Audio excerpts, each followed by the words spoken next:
അതെ ജി, ഈ കത്തുന്ന സാധനത്തിലെ വെള്ളം ഒഴിക്കുമ്പോ എങ്ങനെയാ അത് കെട്ടുപോകുന്നത്?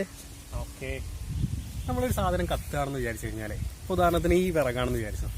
ഈ വിറക് എങ്ങനെയാണ് കത്തുകയെന്ന് വെച്ച് കഴിഞ്ഞാൽ, നമ്മൾ ഈ ടെമ്പറേച്ചർ എന്ന് പറയുന്നത് ഓരോ മെറ്റീരിയലിൻ്റെ ഒരു പ്രോപ്പർട്ടിയാണ്. അപ്പോൾ ഈ മെറ്റീരിയലിന് താങ്ങാൻ കഴിയുന്ന മാക്സിമം ടെമ്പറേച്ചർ ഉണ്ടാവും.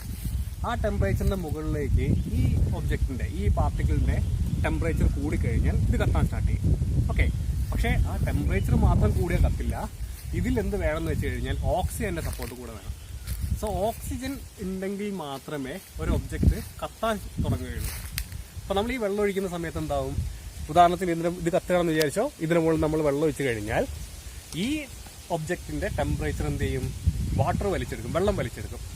അതോടൊപ്പം വെള്ളം എന്ത് ചെയ്യുന്നു, നീരാവിയായിട്ട് ബാഷ്പമായിട്ട് പോവുകയും ചെയ്യുന്നു. അപ്പോൾ ഇതിൻ്റെ ടെമ്പറേച്ചർ കുറയുകയും ഇത് കത്തുന്നത് നിൽക്കുകയും ചെയ്യും.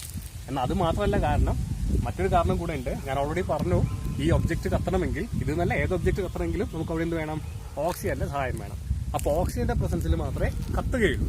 അപ്പോൾ നമ്മൾ ഇതിന് മുകളിൽ വെള്ളം ഒഴിക്കുന്ന സമയത്ത് ഈ ഒബ്ജക്റ്റും ഓക്സിജനുമായിട്ടുണ്ടാവുന്ന ആ ഒരു റിലേഷൻ അവിടെ കട്ട് ചെയ്യും. കാരണം ഓക്സിജന്റെയും ഈ മെറ്റീരിയലിന്റെയും ഇടയിൽ നമ്മൾ വെള്ളം വരുന്ന സമയത്ത് അവിടെ ഈ പാർട്ടിക്കിൾ, ഈ ഒബ്ജക്റ്റ് ഓക്സിജനുമായിട്ടുള്ള ആ ഒരു കോണ്ടാക്ട് അവിടെ ഇല്ലാതെയാവും. ആ സമയത്ത് എന്ത് ചെയ്യുന്നു, സ്വാഭാവികമായിട്ടും ഈ പറയുന്ന ഒബ്ജക്റ്റ് കത്താതിരിക്കും, കെട്ടുപോകും. എന്നാൽ എല്ലാ സാധനവും നമുക്ക് വെള്ളം ഒഴിച്ചത് കൊണ്ട് മാത്രം കെട്ടുപോകണമെന്നില്ല.